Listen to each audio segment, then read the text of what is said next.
तो आज की हमारी कौन सी क्लास है? Electrician theory ITI second year class 25।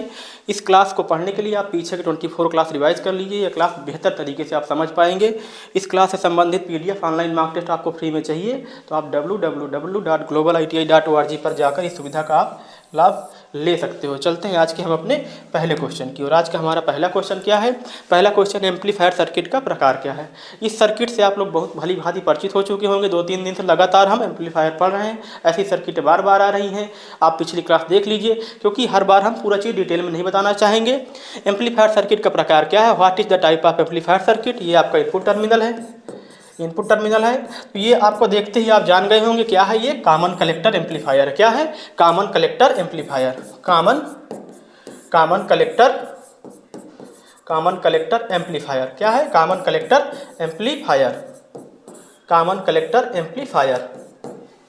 Common collector amplifier. ठीक है, इसका राइट आंसर कौन सा है? डी नंबर इसका right answer, common collector amplifier. उसके बाद फिर देखते हैं what is the peak voltage of 220 RMS AC voltage. 220 RMS AC voltage का पीक वोल्टेज क्या होता है? पीक वोल्टेज का फार्मूला आप लोग जान लीजिए। पीक वोल्टेज हम 60 में लिखते हैं, आप लोग वोल्टेज पूरा लिखिए। या तो आप यदि हमको आप 2-3 दिनों से या 10 दिनों से जितना भी पीछे का क्लास हमारा देखे हुए हैं, तो हम जब वोल्टेज लिखते हैं तो वोल्टेज 60 में इस तरीके लिख देते हैं। इसका मतलब वोल्टेज होता है। कन्फ्यूज मत होना कि V/G का मतलब कुछ और समझ लें आप। वोल्टेज होता है, इसी का 60 फॉर्म हम लिख देते हैं। पीक वोल्टेज हम इस प्रकार लिख देते हैं। ठीक, वोल्टेज आप लोग चाहे जैसे समझिए, बाकी आपकी मर्जी। AC वोल्टेज को पीक वोल्टेज क्या है? 220 वोल्ट RMS AC वोल्टेज का पीक वोल्टेज क्या है? ये आपका क्वेश्चन है। अब इसका फार्मूला होता है पीक वोल्टेज इक्वल टू क्या होता है? √2 into RMS value into RMS voltage.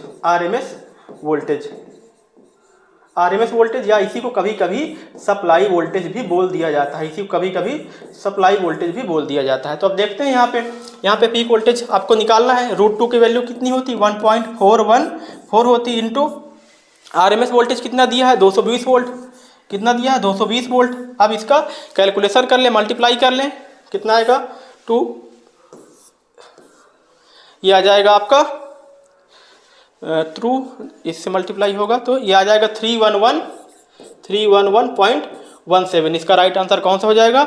20 का राइट आंसर हो जाएगा। आप लोग देख लीजिएगा, घर में कैलकुलेशन करते रहिए। √2 इंटू RMS वोल्टेज को ही हम सप्लाई वोल्टेज बोलते हैं। √2 की वैल्यू क्या होती है? 1.414 होती है।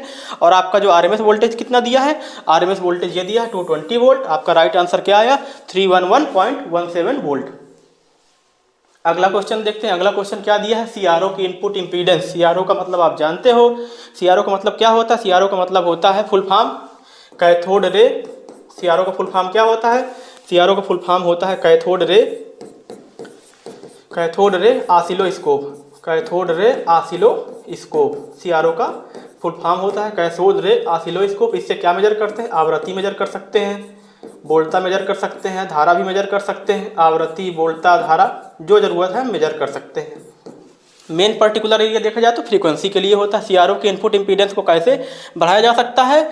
By adding resistance to trigger level circuit, by increase time base attenuator circuit, by increasing volt per centimetre attenuator switch circuit बढ़ाकर, by adding resistance to CRO probe. CRO के प्रोब में प्रतिरोध जोड़कर। तो इसका राइट आंसर हो जाएगा by adding resistance to CRO probe. CRO की इनपुट इम्पीडेंस बढ़ाने की बात किया है। इनपुट इम्पीडेंस बढ़ाने की बात किया है, घटाने की बात नहीं किया। तो क्या करेंगे इस केस में हम? By adding resistance to CRO probe. और CRO का फुल फॉर्म क्या होता है? कैथोड रे ऑसिलोस्कोप होता है। और ये बेसिकली काम क्या होता है? आवृत्ति मेजर करते हैं, इससे हम वोल्टा मेजर कर सकते हैं, धारा मेजरमेंट कर सकते हैं। ये चीज़ें हम इससे मेजर कर सकते हैं। CRO की इनपुट इम्पीडेंस कैसे बढ़ाया जा सकता है? By adding resistance to CRO probe. CRO के प्रोब में रेजिस्टेंस को ऐड करके हम इनपुट इम्पीडेंस को इंक्रीज कर सकते हैं। अगला क्वेश्चन देखो, what is the frequency of the display. What is the frequency of display signal on CRO screen covered by 5 division with a time base setting of 0.2 microsecond. 0.2 microsecond के time base setting के साथ 5 division द्वारा cover किए गए CRO screen पर प्रदर्शित signal की आवृत्ति क्या है? ये पूछा हुआ है आपसे। तो देखो, आपको पहले निकाल लीजिए। क्या निकालिए? पूछा है आपको तो क्या फ्रीक्वेंसी क्या पूछा है? स्क्रीन पर प्रदर्शित सिग्नल की आवृत्ति निकालना है। तो आवृत्ति का फार्मूला आपको सब पता है, क्या होता है? F = 1/T होता है। लेकिन अभी हमें T नहीं पता है। अभी टी हमें नहीं पता रियल में, पहले हम टोटल टाइम निकाल लेंगे। टोटल टाइम निकालने का फार्मूला क्या होता है? टोटल टाइम कैसे निकालेंगे? टोटल टाइम हम इस प्रकार निकालेंगे। टोटल टाइम क्या निकालेंगे? आपका डिवीजन कितना है? डिवीजन 5 है और आपका टाइम कितना है? सेटिंग 0.2 माइक्रो सेटिंग है। ठीक है, तो 5 इंटू 0.2 माइक्रो सेकेंड कितना है? 0.2 माइक्रो सेकेंड, 0.2 माइक्रो सेकेंड। अब इसको करेंगे तो कितना आएगा? 1 माइक्रो सेकेंड। क्या आ जाएगा? 1 microsecond, 1 microsecond, 1 microsecond, 1 microsecond आ जाएगा।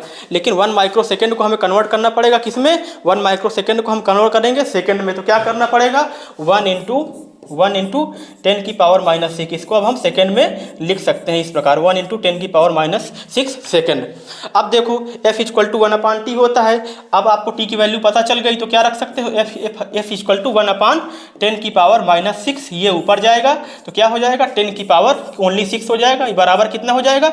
1000 किलो हर्ट्ज। 1000 किलो हर्ट्ज ये आपका राइट आंसर आ जाएगा। यहाँ पे राइट आंसर क्या दिया? 1000 किलो हर्ट्ज। ये आपका डी नंबर राइट आंसर हो जाएगा। क्या हो जाएगा? डी नंबर राइट आंसर हो जाएगा। आप फार्मूले हमेशा याद रखिए। टोटल टाइम आपने निकाल लिया, उसके बाद आपका कितना आया? माइक्रो सेकेंड में आया। इसको कन्वर्ट कर लिया आपने किस में?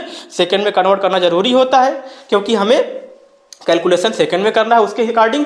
अब देखो जो फ्रीक्वेंसी है, फ्रीक्वेंसी का फार्मूला क्या होता है? f इक्वल टू 1/t होता है। फ्रीक्वेंसी किस में मेजर करते हैं? फ्रीक्वेंसी हम या तो हर्ट्ज में मेजर करते हैं, या तो फिर बड़े पैमाने में मेजर करना है तो हम किलो हर्ट्ज में मेजर करते हैं। बड़े पैमाने पर मेजर करना है तो हम किलो हर्ट्ज पे मेजर करते हैं। बड़े पैमाने पे यदि मेजर करना है तो हम किलो हर्ट्ज पर मेजर करते हैं। अब उसके बाद दिया है what defect will occur in the radio if the pulsation are not removed from the input of the rectifier। Rectifier में क्या खराबी आएगी अगर पल्सेशन को रेक्टिफायर के इनपुट से नहीं हटाया गया? जो अगर देखो जो पल्सेशन है, पल्स होती है, जैसे आपकी सप्लाई होती है, जब भी आप रेक्टिफाई करते हो, रेक्टिफाई करने के बाद क्या होता है? कभी कभी देखो जैसे डीसी सप्लाई होती है, उसको रेक्टिफाई करते हो तो उसको जब आप रेक्टिफाई करते हो तो रेक्टिफाई करते समय कुछ मात्रा में किसी कारण से एसी भी आ जाती है, कुछ मात्रा में एसी आ जाती है। यहाँ पे आपको रेक्टिफाई होने के बाद क्या मिलनी चाहिए? प्योर डीसी मिलनी चाहिए, प्योर डीसी मिलनी चाहिए। लेकिन प्योर डीसी ना मिलकर क्या मिल रही है आपको? पल्सेटिंग डीसी मिल रही है, मतलब थोड़ी बहुत उसमें एसी की मात्रा भी आ जाती है। रेडियो में क्या खराबी है कि अगर पल्सेशन को रेक्टिफायर के इनपुट से नहीं हटाया गया? What is the defect will occur in the radio if the pulsation are not removed from the input of the rectifier। अगर पल्सेशन को नहीं हटाया गया तो क्या हो जाएगा? कभी कभी अनचाही आवाज़ें आने लगी, जो आवाज़ें आप नहीं सुनना चाहते हो वो आवाज़ें आपको सुनाई देंगी। कैसी आवाज़ें सुनाई जाएगी? जो आवाज़ें आप नहीं सुनना चाहते हो, जो पर्टिकुलर कारण क्या होता है? जब आपको ये आएगी पल्सेटिंग डीसी आएगी तो वहाँ पे डिस्टॉर्शन जनरेट हो जाएगा। डिस्टॉर्शन से मतलब विरूपण होता है। विरूपण के कारण क्या होगा? आपकी जो नॉइस है वो कैसी आएगी? हमिंग टाइप की नॉइस आने लगेगी। तो इसका राइट आंसर कौन सा हो जाएगा? गुनगुनाती आवाज़। कैसी हो जाएगा? गुनगुनाती आवाज़, हमिंग साउंड, हमिंग साउंड इसका राइट आंसर हो जाएगा। और बात की जाए इसको हटाने के लिए तो हम लोग फिल्टर वगैरह का यूज करते हैं। उसमें रेक्टिफायर के केस में जब हमारी डीसी सप्लाई, हम जो एसी सप्लाई को कन्वर्जन करते हैं डीसी में, अगर पल्सेटिंग डीसी आ जाती है तो उसके लिए हम उसको हटाने के लिए फिल्टर करते हैं। तो क्या लगाते हैं? फिर फिल्टर लगाते हैं। जैसे हमारी रेक्टिफाई की सप्लाई प्योर डीसी आनी चाहिए, प्योर डीसी नहीं आई तो क्या करेंगे? उस केस में हम प्योर डीसी नहीं आई तो हम फिर फिल्टर का यूज करेंगे। फिल्टर ये लगाएंगे तो फिर क्या हो सकता है? फिर हो सकता है कि एक बार फिल्टर हो जाए, एक बार में फिल्टर नहीं होती तो फिर से फिल्टर लगाना पड़ेगा। एलसी फिल्टर आते हैं, कई सारे फिल्टर आते हैं, आप जो है जिसके द्वारा जो आपकी पल्सेटिंग डीसी है उसको प्योर डीसी में कन्वर्ट कर सकते हो। उसके बाद अगला क्वेश्चन दिया है how does the depletion region behave? रिक्तीकरण क्षेत्र कैसे व्यवहार करता है? How does the depletion region कौन सा होता है? जो बीच का लेयर होता है आपके जंक्शन का, तो इस कैसा होता है? वो आपका एक प्रकार का कुचालक होता है। वहाँ पे कोई कंडक्टिविटी तो होती नहीं है डिप्लीशन रीजन में। As a resistor, as a insulator, as a conductor, as a semi conductor, as a insulator. इसका राइट आंसर कौन सा हो जाएगा?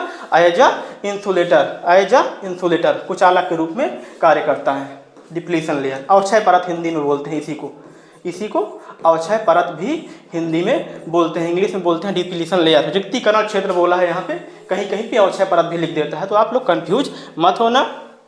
चलते हैं अगले क्वेश्चन की ओर। अगला क्वेश्चन क्या दिया है? What is the power gain of common emitter amplifier? Power gain पूछा है। पावर गेन का फार्मूला आप सब लोग जानते हैं, नहीं जानते तो कोई दिक्कत नहीं, आप नॉर्मल पावर का फार्मूला तो जानते ही होंगे। यदि नॉर्मल पावर का फार्मूला जानते हैं तो भी काम चल जाएगा। नॉर्मल पावर का फार्मूला क्या होता है? शक्ति बराबर क्या होती है? पी होती है ना। पी इक्वल टू क्या होता है? आप लोग वी आई रखते हैं ना, डीसी के केस में क्या रखते हैं वी आई। तो यहाँ पूछा हुआ है 66 क्या बोलते हैं, what is the power gain of common emitter amplifier with a voltage gain of 66 and beta of the transistor is 100। Beta का मतलब होता है करंट से, बीटा का मतलब होता है धारा से। बीटा का मतलब किससे होता है, बीटा का मतलब होता है धारा से। और बात की जाए यहाँ पे दिया है 66, क्या दिया है आपको, वोल्ट दिया है 66। अब पूछा टोटल गेन पूछा है, टोटल गेन क्या हो जाएगा, अब देखो टोटल गेन क्या हो जाएगा, पावर गेन। यहाँ पे पूछा है एम्पलीफायर की शक्ति लाभ, पावर गेन क्या हो जाएगी, power gain is equal to हो जाएगा voltage gain, voltage gain into current gain या बीटा इसी को बोलते हैं। तो क्या हो जाएगा आपका 66, यहाँ पे दिया है 66 इंटू 100, 66 इंटू 100 क्या दिया है 100 आपका बीटा दिया है, क्या दिया है 100। तो ये कितना हो जाएगा 66, ये आपका राइट आंसर आ जाएगा। कौन सा सही हो जाएगा, डी आपका राइट आंसर हो जाएगा। अगर आपको क्या निकालना है, पावर गेन निकालना है, तो वोल्टेज और करंट आपको दी हुई होती है, आप जो है वोल्टेज गेन पुट करिए, करंट गेन की वैल्यू पुट करिए, मल्टीप्लाई करिए, आपको राइट आंसर मिल जाएगा। पावर गेन का फार्मूला ये होता है। आपका कितना आया 6600, 6600 आपका आंसर आ गया। उसके बाद दिया है what is the effect if SCR is latched into conduction and gate current is removed in DC। क्या प्रभाव है अगर SCR को चालन में लैच किया जाता है, SCR को चालन में लैच किया जाता है, SCR की बात की है, चालन में लैच किया जाता है, SCR को चालन में लैच किया जाता है, ठीक है। What is the effect if SCR is latched into conduction and gate current is removed. जो आपकी IG है, IG क्या, gate current removed in DC, जो आपकी DC गेट करंट है उसे रिमूव कर लिया गया है। क्या प्रभाव है अगर SCR को चालन में लैच किया जाता है और DC में गेट करंट हटा दिया जाता है। तो आपकी जो लैच रिले होती है, जैसे कभी कभी कोई फॉल्ट आया या कुछ आया तो क्या होता है, सप्लाई जो कट जाती है, लेकिन उसके बाद भी वो अपने आप में धारा कुछ करंट का कुछ मान होल्ड कर लेती है। क्या कर लेती है, होल्ड कर लेती है। तो इस केस में जब वो होल्ड कर लेती है तो अब ये बोला है जब होल्ड करंट क्या हो, जैसे कोई फॉल्ट वगैरह आया तो लैचिंग रिले होती है, जो लैच रिले होती है आपकी, लैच रिले आती है, कुछ करंट होल्ड करके रख लेती है अपने पास। अब ये बोला है यदि गेट को हटा देंगे इस कंडीशन में, ऐसा कोई स्थिति जनरेट हुआ, गेट को हटा दिया तो क्या हो जाएगा, SCR gate cut off, current through the SCR off, output voltage will be reduced, gate loses control over condition, gate चालन पर नियंत्रण खो देता है। बिल्कुल सही बात है, गेट जो है अपना नियंत्रण खो देता है, क्योंकि गेट का कोई मतलब नहीं रह जाता, इस समय गेट का कोई मतलब नहीं रह जाता। Gate loses control over conduction, gate चालन पर नियंत्रण खो देता है। इस कंडीशन में गेट चालन पर अपना नियंत्रण खो चुका होता है। ये इसका राइट आंसर हो जाएगा। उसके बाद देखिए what is the effect of pinch of voltage in JFET, junction field effect transistor. JFET का फुल फॉर्म क्या होता है, JFET का फुल फॉर्म होता है जंक्शन फील्ड इफेक्ट ट्रांजिस्टर। क्या होता है, junction field effect transistor, junction field effect transistor, junction field effect transistor इसका फुल फॉर्म होता है। क्या होता है full form, in JFET what is the effect of pinch of voltage. Pinch of voltage क्या होती है अपने आप में, जीरो वोल्टेज, शून्य वोल्टेज, जीरो वोल्टेज अपने आप में शून्य वोल्टेज होती है। जब हमारी वोल्टेज जीरो है, पूछा JFET में पिंच ऑफ वोल्टेज का क्या प्रभाव होगा, drain current become zero, reverse bias voltage become zero, with off channel has maximum, drain current become zero, no depletion region exist, ये दिया हुआ है आपका। तो जब देखो आपका वोल्टेज जीरो हो जाएगा तो ड्रेन करंट भी आपकी जीरो हो जाएगी। इसका राइट आंसर कौन सा ही हो जाएगा, क्योंकि वोल्टेज भी जीरो है तो इस कारण से हमारी ड्रेन करंट भी जीरो हो जाएगी, ड्रेन करंट इस कंडीशन में जीरो हो जाएगी। उसके बाद देखते हैं अगला क्वेश्चन। अगला क्वेश्चन क्या दिया हुआ है, अगला क्वेश्चन दिया है which supply indicate by the colour of conductor existed on red blue and black, ये दिया हुआ है रेड ब्लू एंड ब्लैक। देखो यहाँ पे तीन कलर दिया हुआ है, पूछा है ये किसको डिनोट करते हैं, तीनों कलर। तो अगर हम बात की जाए डिनोट करने की, अगर AC का केस देखें, AC केस में क्या होते हैं, अगर आपकी 3 फेज जो है आपका डेल्टा कनेक्शन है, मतलब जो है ट्रांसमिशन लाइन, तो वहाँ पे सिर्फ आपके क्या होते हैं, RYB होते हैं, RYB क्या होते हैं, रेड येलो और ब्लू, ये होते हैं, ठीक है। अब बात की जाए यहाँ पे दिया है रेड ब्लू एंड ब्लैक, तो किसके लिए हो जाएगा, अब देखो रेड हो गया, यहाँ पे रेड हो गया, रेड हो गया। उसके बाद फिर दिया है ब्लू दिया है। हमने अभी जो बताया वो एसी के केस में बताया है। यहाँ पे बात हो रही है which supply indicate by the colour of conductor specified on red blue and black. अभी हमें पता नहीं कौन सप्लाई है, जब हम इनको आइडेंटिफाई कर लेंगे तब हम बता पाएंगे कैसी सप्लाई है। यहाँ पे रेड कलर हो गया, दूसरा कलर आर बोले तो रेड हो गया, और ब्लू बोले बी, ब्लू बोले तो नीला हो गया। उसके बाद दिया है ब्लैक, ये 3 दिए हुए हैं। अब देखो अगर बात की जाए डीसी में तो क्या होता है, एक टर्मिनल होता है पॉजिटिव का, एक धनात्मक टर्मिनल होता है, एक टर्मिनल होता है नेगेटिव का, एक होता है ग्राउंड टर्मिनल, एक टर्मिनल होता है ग्राउंड टर्मिनल। तो यहाँ पे अगर प्रूफ क्या हो रहा है, यहाँ प्रूफ हो रहा है सप्लाई 3 वायर डीसी सिस्टम। क्या प्रूफ हो रहा है, single phase AC system supply DC 3 wire system supply AC 3 phase apparatus AC system 3 phase. तो इसका राइट आंसर, ये सारे गलत है, इसका राइट आंसर क्या है, सप्लाई डीसी 3 वायर सिस्टम। देखो डीसी के 3 वायर सिस्टम की सप्लाई दिखाई गई है, रेड बोले तो पॉजिटिव, और ब्लू बोले तो नेगेटिव, और ब्लैक बोले तो ग्राउंड। ये इसका राइट आंसर हो गया। क्या हो गया, रेड ब्लू एंड ब्लैक, इसका राइट आंसर। और क्या हो गया, सप्लाई डीसी 3 वायर सिस्टम। क्या दिखाया गया है, सप्लाई डीसी 3 वायर सिस्टम को रिप्रेजेंट करते हैं। कौन रिप्रेजेंट करते हैं, red blue and black colour. किसको रिप्रेजेंट करते हैं, 3 फेज डीसी सप्लाई सिस्टम को रिप्रेजेंट करते हैं। 3 फेज गलत बोल दिए हैं हम, यहाँ पे सप्लाई 3 फेज किस में आता है, 3 फेज यहाँ पे दिया है single phase supply system, 3 phase supply system, ये नीचे दिए हुए हैं। यहाँ पे सिर्फ दिखाया गया है supply DC 3 wire system, 3 phase नहीं 3 वायर सिस्टम है। और इसकी पहचान कैसे करेंगे, red blue and black, red क्या बताता है पॉजिटिव, और ब्लू क्या बताता है नेगेटिव, एंड ब्लैक क्या बताता है ग्राउंड। उसके बाद आगे का देखते हैं। आगे दिया है तारों को गुच्छा करने के लिए कौन से केबल बंधों का उपयोग किया जाता है, which cable is tie are used bunch the wire. Bunch मतलब जो है उनको गुच्छा बनाने के लिए, बांधने के लिए। जो ऐसे आप घरों में भी देखते हैं कहीं कहीं बहुत सारे वायर ढीले हो जाते हैं, लटके हुए होते हैं। अगर आपकी वायरिंग असेंबली या केसिंग केपिंग जो भी वायरिंग वगैरह होती है अगर वो ढीली हो गई या उखड़ गई तो आप क्या करते हो, कुछ भाई सोचते हो कि इतने के लिए छोटा सा काम है तो इसके लिए कौन सी वायरिंग के लिए दुकानदार के पास जाए, उसको बुलाए, इतने सारे पैसे दे। या कहीं और असेंबली होती, बहुत सारे वायर होते हैं तो उनको क्या करते हैं, आपको जो है मर्ज करके एक साथ रखने होते हैं। उससे क्या होता है, स्पेस भी जो है कवर होता है, और जो है कंडक्टर इधर उधर भटकते नहीं, मतलब जो छिटकते नहीं है, ताकि जो मतलब कहने का मतलब सुरक्षित रहते हैं। उनकी एक पर्टिकुलर असेंबली हो जाती है, और छिटकने से क्या होगा कि कभी कभी पहचान करने में दिक्कत हो जाएगी। हो सकता है हमें जोड़ लगाना है तो हो सकता है गलत जोड़ लगा दे, इसलिए हम आइडेंटिफाई करने के लिए या ये समझ लीजिए हमें अपनी वायरिंग असेंबली को सुंदर दिखाने के लिए भी क्या यूज करते हैं, तारों का गुच्छा। Which cable tie are use to bunch, English में क्या बोलते हैं, tie are use to bunch the wire. Fish cable tie are use to bunch the wire. तारों को गुच्छा करने के लिए कौन से केबल बंधों का उपयोग किया जाता है, उन्हीं तारों मतलब गुच्छा बनाने के लिए कौन सा बाइंडिंग करते हैं। तो देखते हैं silk tie, PVC tie, nylon tie and cotton tie. अगर बात की जाए पीवीसी टाइप की, नायलॉन टाइप की, इनका दोनों का यूज करते हैं। किस प्रकार यूज करते हैं, देखो इस प्रकार, ये जो बंच करना है इनको जो है एक साथ बंच करना है, बंच कर देते हैं। टाई जैसे सिस्टम होता है, जैसे आप टाई लगाते हो उसके बाद खींच देते हो तो क्या होता है, टाई हो कड़ा हो जाता है। जैसे आप लोग टाई लगाते हो, सबसे अच्छा एग्जाम्पल दिया भी है ना, टाई आर यूज बंच, उसके बाद खींच देते हो। आपने कहीं कहीं देखा होगा जैसे आप रेडियो वगैरह दोबारा रिपेयरिंग करवाते हो कुछ सामान, तो जो पहली वाली चीज़ें होती हैं उसी तरीके फिट नहीं हो पाती, तो क्या करते हैं, एक्स्ट्रा अरेंजमेंट करते हैं, और उससे जो आपकी पीवीसी या नायलॉन की होती है टाई, उसी से क्या करते हैं, कसकर बांध देते हैं। एक ऐसा मतलब एक टेम्परेरी अरेंजमेंट कर देते हैं। तो क्या हो गया, पीवीसी टाई, नायलॉन टाई। तो इसका राइट आंसर कौन सा हो जाएगा, नायलॉन टाई।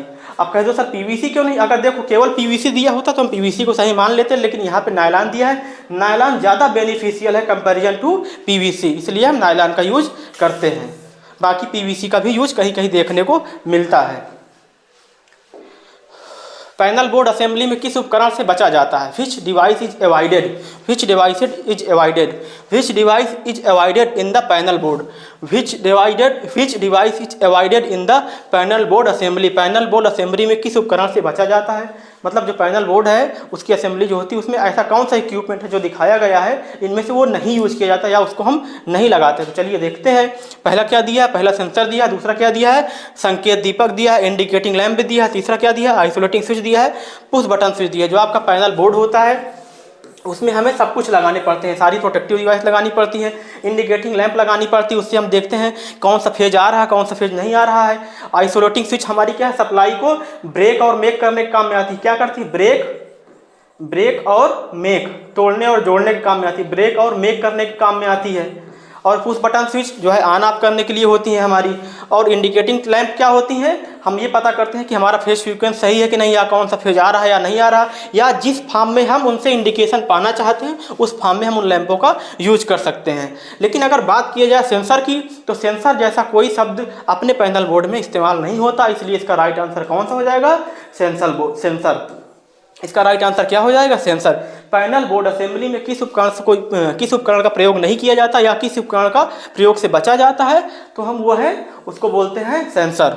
बाकी इन तीनों का यूज किया जाता है, इन तीनों का यूज भी हमने बता दिया। पुश बटन क्या करती है, ऑन ऑफ करने का काम करती है। आइसोलेटिंग स्विच क्या करती है, सर्किट को ब्रेक या मेक करने का काम करती है। ये भी इंडिकेटिंग लैंप क्या है, ये आपको इंडिकेशन देते हैं जिस फॉर्म में इनको यूटिलाइज किया गया है। हो सकता है फेज सीक्वेंस पहचानने के लिए लगाया गया है, हो सकता है कि फेज कौन सा आ रहा कौन सा नहीं आ रहा उस फॉर्म में लगाया गया, या हो सकता है किसी और पर्पज के लिए या किसी और पर्पज के इंडिकेशन के लिए लगाया गया हो, तो पर्टिकुलर ये उस चीज़ को इंडिकेट करते हैं या डिनोट करते हैं। तो इनका तीनों का यूज हमारे पैनल बोर्ड में अति आवश्यक है। इन तीनों का हम पैनल बोर्ड में उपयोग करते ही करते हैं। सेंसर बोर्ड का प्रयोग हम पैनल बोर्ड में नहीं करते हैं। सेंसर बोर्ड हमारा सेंसिंग डिवाइस है, जहाँ पे हमें सेंस करने की चीज़ होती है, जैसे हमारे फ़ोन वगैरह होते हैं वहाँ पे हम सेंसर्स लगाते हैं। कभी कभी देखा होगा, जैसे आप कमरे के बाहर जाते हो, रोशनी कम होती है तो अपने फ़ोन का ब्राइटनेस बढ़ जाता है ऑटोमेटिक। आप जब कमरे में आते हो तो ब्राइटनेस आपकी जो है डिस्प्ले की कम हो जाती है, तो वहाँ सब सेंसर लगे हुए होते हैं। वो क्या करते हैं, लाइट की इंटेंसिटी के हिसाब से सेंस कर रहे हैं, वही चीज़ है। अब अगला क्वेश्चन देखते हैं। अगला क्वेश्चन क्या दिया है, what is the name of device marked x, x द्वारा चिन्हित डिवाइस का नाम क्या है। एक्स जो दिखाया गया है इसको क्या दिखाया गया है, तो यहाँ पे देखो, अगर देखा जाए ये आपकी कौन सी बटन है, ये आपकी स्टार्ट बटन है, ये आपकी स्टार्ट बटन है, ये आपकी क्लोज्ड बटन है। अगर इसको कह दें स्टॉप बटन है, अगर इसको कह दें स्टॉप, इसे बोल सकते हैं नॉर्मली क्लोज्ड, एनसी इसे बोल सकते हैं नॉर्मली ओपन, एनओ शॉर्ट में एनसी भी बोल सकते हैं, इसको एनओ बोल सकते हैं। एनओ बोले तो नॉर्मली ओपन, एनओ बोले तो नॉर्मली ओपन, एनए बोले तो नॉर्मली ओपन, एनसी बोले तो नॉर्मली क्लोज, एनसी बोले तो नॉर्मली क्लोज, एनसी बोले तो नॉर्मली क्लोज्ड, एनसी बोले तो नॉर्मली क्लोज। ये क्या है, थर्मल ओवरलोड रिले है। थर्मल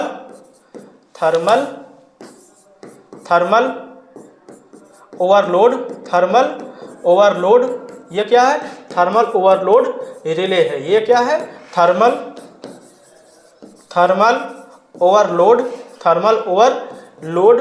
रिले है। क्या है, थर्मल ओवरलोड रिले है। अगर इसको हम पॉजिटिव मान लें सप्लाई को, अब इधर क्या मान लें, नेगेटिव मान लें, फेस मान लें, इधर न्यूट्रल मान लें, और क्या होता है, हमारे सर्किट होते हैं ना, हमारे सर्किट होते हैं हमारे मोटर का। ये अगर दिखाया जाए तो सिंगल फेज इंडक्शन मोटर का सर्किट दिखाया गया है, जिस प्रकार देख के हम बता सकते हैं। जो बच्चे असेंबली किए हैं या कहीं गए हैं वो देखते ही जान गए होंगे, ये लगभग सिंगल फेज इंडक्शन मोटर का सर्किट दिखाया गया है। कौन सा, कंट्रोल सर्किट। सर्किट आप कितने प्रकार के होते हैं, हमने पिछली क्लास में बताया था। जो आपके सर्किट होते हैं, एक पावर सर्किट होता है, एक होता है पावर सर्किट, एक होता है पावर सर्किट, एक होता है कंट्रोल सर्किट, एक होता है पावर सर्किट, एक होता है कंट्रोल सर्किट। मतलब कौन कौन से होते हैं, दो प्रकार के होते हैं, पावर सर्किट और कंट्रोल सर्किट। क्या होते हैं, पावर सर्किट और कंट्रोल सर्किट दोनों लगभग सेम होते हैं, दोनों में बस माइनर से फॉल्ट होता है। ये पावर असेंबली कंट्रोल करता है, ये मोटर के साथ जितने इक्विपमेंट जुड़े होते हैं उनको कंट्रोल करता है, उनमें मतलब कंट्रोल प्रदान करता है। कंट्रोल सर्किट, पावर सर्किट दोनों में भी प्रोटेक्टिव इक्विपमेंट का यूज होता है उसी प्रकार। अब ये बात की जाए यहाँ पे क्या है, अब उसके बाद देखो ये आपका ये हो गया। अब ये आपका क्या दिखाया गया है, ये ऑक्सिलरी कॉन्टैक्ट दिखाया गया है। ये आपका एक ऑक्सिलरी कॉन्टैक्ट है, ये आपका ऑक्सिलरी कॉन्टैक्ट है, ये आपका ऑक्सिलरी कॉन्टैक्ट है। इंग्लिश में इसको लिख सकते हो, ऑक्सिलरी कॉन्टैक्ट इस प्रकार लिख सकते हो, ऑक्सिलरी कॉन्टैक्ट, ये आपका ऑक्सिलरी कॉन्टैक्ट है। अब देखो ये आपकी जो पुश बटन होती है, यहाँ से आप क्या करते हो, ऐसे ओपन करते हो, उसके बाद छोड़ देते हो, तो क्या होता है, ये होल्डिंग कॉइल का भी काम करती है। जो आपकी दिखाई गई है ये होल्डिंग कॉइल का भी काम करती है कभी कभी। तो कभी कभी नहीं, इसका काम होल्डिंग, और जो आपकी जो ये है, देखो एक चीज़ भूल ही गए, कभी कभी कुछ चीज़ें मिस हो जाती है। जो आपका ये दिखाया गया ये क्या है, ये आपका NBC है। NBC बोले तो NBC का फुल फॉर्म इधर बता देते हैं, ये NBC लिखा है। NBC का फुल फॉर्म होता है no bolt coil, NBC no bolt coil इसको बोलते हैं, नो वोल्ट कॉयल बोलते हैं। ये आपकी क्या है, ये आपकी एनवीसी है, ये आपकी इधर से फेज है, अगर इसको फेज मान ले, इसको न्यूट्रल मान ले, तो ये आपकी सर्किट कंप्लीट हो रही है, ये आपकी एनवीसी है। अब क्या होता है, जैसे ही आपने इसको क्या किया, ऑन किया, उसके बाद छोड़ा होता है, तो क्या करता है, अब ये जो ऑक्सिलरी कांटेक्ट है, भाई आपने सप्लाई दिया, उसके बाद जहाँ से सप्लाई गई, उसके बाद आपने क्या ऑन किया, स्टार्ट किया, उसके बाद आप छोड़ देते हो ना, छोड़ते हो तो क्या होगा, और जब छोड़ दिए तो यहाँ पे कांटेक्ट वापस से रिमूव हो जा रहे हैं, तो रिमूव तो हो गए, लेकिन जो ऑक्सिलरी कांटेक्ट है, जो ऑक्सिलरी कांटेक्ट है, इसके माध्यम से सप्लाई चलती रहती है। अच्छा, ऑक्सिलरी कांटेक्ट को इधर क्यों लगाया गया है, ऑक्सिलरी कांटेक्ट को इधर लगा दोगे तो क्या हो जाएगा, जैसे स्टॉप करोगे आप, नॉर्मली क्लोज करोगे, उसके बाद भी जो है आपका मोटर चलता रहेगा। तो इसलिए जो है आपका जो ऑक्सिलरी कांटेक्ट है यहाँ पे लगाया जाता है। यहाँ पे अगर कोई मन में डाउट लो कि ऑक्सिलरी कांटेक्ट यहाँ क्यों नहीं लगाया गया, तो यहाँ इसीलिए ऑक्सिलरी कांटेक्ट नहीं लगाया गया। कहाँ लगाया जाता है, यहाँ पे लगाया जाता है। ये आपका क्या है, स्टॉप है। जब आपको नॉर्मली क्लोज करना होता है तब आप उसका यूज करते हो, जब नॉर्मली ओपन करना होता है तब आप इसको यूज करते हो। ठीक है, तो ये आपका रहा क्वेश्चन। और जो आपका जो आंसर दिया हुआ है, मतलब क्रॉस पूछा है, ये कौन सा चिन्ह दिखाया गया है, तो ये होता है आपका ऑक्सिलरी कांटेक्ट। ये आपका ऑक्सिलरी कांटेक्ट, ऑक्सिलरी कांटेक्ट हमने शायद पहले बता भी दिया है। ये क्या है, ऑक्सिलरी कांटेक्ट, जो आपको पूछा है आंसर में, क्वेश्चन में क्या है, ये आपका ऑक्सिलरी कांटेक्ट है। पूरा हमने असेंबली बता दी, किस प्रकार वर्क करता है, कौन कौन सा फंक्शन करता है। ये आपका जो बना हुआ है, ये कौन सा है, थर्मल ओवरलोड रिले है। इसका राइट आंसर कौन सा हो जाएगा, ऑक्सिलरी कांटेक्ट। इसका राइट आंसर कौन सा हो जाएगा, ऑक्सिलरी कांटेक्ट। इसका राइट आंसर हो जाएगा ऑक्सिलरी कांटेक्ट। उसके बाद चलते हैं अगला क्वेश्चन। अगला क्वेश्चन भी बहुत महत्वपूर्ण क्वेश्चन है। क्वेश्चन देखिए, क्वेश्चन को आप फिगर यदि आप पढ़े हैं तो आप तुरंत देखते ही समझ गए होंगे, नहीं समझे होंगे तो फिर हम बताने तो जा ही रहे हैं। कोशिश करिए कि आप थोड़ा सा थ्योरी का नोट्स वगैरह या गूगल से कहीं से भी मित्रों से जानकारी मिले, तो जब भी कोई क्लास हो तो उसके पहले आप थोड़ा सा रिविजन करके आइए, पढ़ के आइए, चीज़ें ज़्यादा बेहतर तरीके से आप समझ पाएंगे। यहाँ पर दिया हुआ है, what is the name of wiring accessory, what is the name of wiring accessory use in control panel wiring. Control panel wiring में वायरिंग एसेसरी का नाम क्या है, तो देखो अगर इसका सीधे नाम पूछे तो ये क्या होती है, डीन रेल होती है।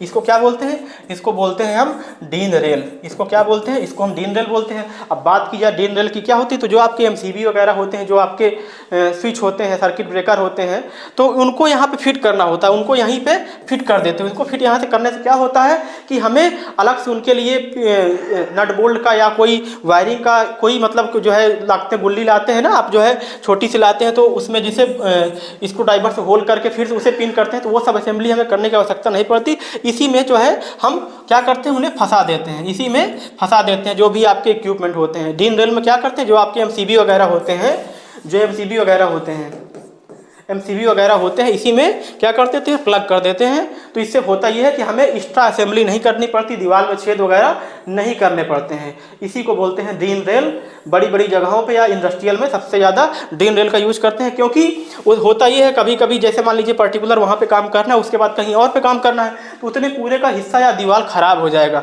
और डीन रेल के माध्यम से क्या होता है, पूरा का पूरा जो है हम सिस्टम उठाकर कहीं और ले जा सकते हैं और वहाँ पर भी फिर से स्टेबलाइज कर सकते हैं। इसलिए हम क्या यूज़ करते हैं, डीन रेल का। तो यही क्वेश्चन में पूछा हुआ है कि what is the name of wiring accessory used in control panel wiring में जो वायरिंग एसेसरी दिखाई गई, इसका क्या नाम है, इसका नाम डीन रेल है। इसका क्या काम है वो भी हमने आपको बता दिया। हमें आशा उम्मीद है कि आपको समझ में आया होगा। चलते हैं अगले क्वेश्चन की, ये क्या है, डीन रेल। उसके बाद चलते हैं अगले क्वेश्चन की। अगला क्वेश्चन पूछा है what is the name of device marked S. वैसा ही क्वेश्चन फिर से पूछ दिया है। अभी शायद इसके पहले 2 क्वेश्चन पहले हमने क्वेश्चन करवाया था। अब देखो यहाँ पे पूछ दिया है कि जो एक्स का एरिया दिखाया गया है, जो ये जोन दिखाया गया है एक्स के माध्यम से, अज्ञात के माध्यम से, जैसे आप बचपन में पढ़ते थे कि महेश की आयु माना एक्स, तो वो चीज़ें जो हमें पता नहीं होती उसको एक्स के रूप में रिप्रेजेंट कर लेते हैं। कुछ देर बाद जब हम फार्मूला जो है पुट करते हैं, उसके बाद सेटिस्फाई हो जाता है, आप बताते हो कि एक्स की वैल्यू इतनी आ गई। तो वही चीज़ है, यहाँ पे एक्स मान दिया है कि इसको इस पर्टिकुलर एरिया क्या नाम है, भाई उसे अज्ञात है तो आप इसे ज्ञात करिए। यदि आपको पता है तो आप ज्ञात करोगे, नहीं पता तो उसके लिए किसी से पूछने जाओगे या कुछ भी करोगे, या पहचानने का तरीका करोगे, गूगल करोगे, बुक से पढ़ोगे, तो वहाँ पे यहाँ पे पहचान करना है। पहचान अभी हमने बताया था, पिछला क्वेश्चन रिपीट करिएगा, वहाँ जाके दीजिए। ये क्या लिखा है, ये आपका कौन सा इक्विपमेंट है, ये आपका है थर्मल ओवरलोड रिले। ये क्या है, थर्मल ओवरलोड रिले। ये आपकी क्या है, ये आपकी स्टॉप बटन है, कह सकते हो स्टॉप, STOP। इसी को बोलते हो नॉर्मली क्लोज बोल सकते हो, क्या बोल सकते हो, नॉर्मली नॉर्मली क्लोज्ड, इसको क्या बोल सकते हो, normally open, normally open, normally open इसी को बोल सकते हो, इसी को NO, इसी को NC, ये भी बोल सकते हो। और क्या बोलते हैं उसके बाद, ये आपका क्या है, ऑक्सिलरी कॉन्टैक्ट है, ये आपका ऑक्सिलरी कॉन्टैक्ट है, ये आपका ऑक्सिलरी कॉन्टैक्ट है। कौन सा कॉन्टैक्ट है, ऑक्सिलरी कॉन्टैक्ट है। सब कुछ तो हमने बता दिया लगभग, इसमें NBC लगाया ही नहीं है। तो पूछा था आपसे कि परिपथ एक्स का जो एक्स पार्ट दिखाया गया है उसका क्या नाम है, तो इसका क्या नाम है, ओवरलोड रिलेटिव। देखो यहाँ पे दिया हुआ है ओवरलोड रिलेटिव, ये आपकी कौन सी है, ओवरलोड रिलेटिव है। यहाँ पे हमने बताया है आपको कि कौन सी है, ओवरलोड रिले है। कौन सी है, थर्मल ओवरलोड रिले है, लेकिन ये आपसे ऑप्शन में ये नहीं लिखा है, तो आप कौन सा है समझेंगे, ओवरलोड रिलेटिव। ओवरलोड से रिलेटिव कर रहे हैं ना, तो वही बात हो गई, थर्मल ओवरलोड रिले। अब ये डिपेंड नहीं करता ना कि किस फॉर्म में लगाया गया है। अगर पर्टिकुलर लिखा होता किस मोटर के लिए है, कंट्रोल सर्किट है या पावर सर्किट है, तो हम लोग ऑलरेडी जो है उसको स्पेसिफाइड होते, लेकिन यहाँ पे चीज़ें दी हुई नहीं है, तो हम ये बता रहे हैं कि रिले है, थर्मल ओवरलोड रिले है। उसका काम क्या होता है, जब ओवरलोड आता है वहाँ पे सर्किट को ट्रिप करती है और बाकी जो इक्विपमेंट लगे हुए हैं सर्किट को, उनको सुरक्षा प्रदान करती है। तो ये रहे आज के हमारे क्वेश्चन, शानदार धुआंधार। उम्मीद है, आशा है आप सब लोग को समझ में आया होगा। यदि नहीं समझ में आया तो क्वेश्चन को जो है, इसको क्या बोलते हैं, वीडियो को रिवर्स करिए, रिपीट करिए, नोट्स को दोबारा बनाइए, दोस्तों को शेयर करिए, साझा करिए। जब चीज़ें आप डिस्कशन करेंगे तो आपको बेहतर तरीके से समझ में आएंगी। मुझे आशा विश्वास है कि यदि आप लोग रिवर्स करके 2 बार 3 बार क्लास देखोगे तो बिल्कुल समझ पाओगे। ऐसा कुछ इसमें नहीं है जो आपको समझ ना पाओ, या ऐसा कोई टॉपिक नहीं है जो आपके समझ में ना आए, बहुत सरल है। चलते हैं, फिर मिलते हैं अगली क्लास में।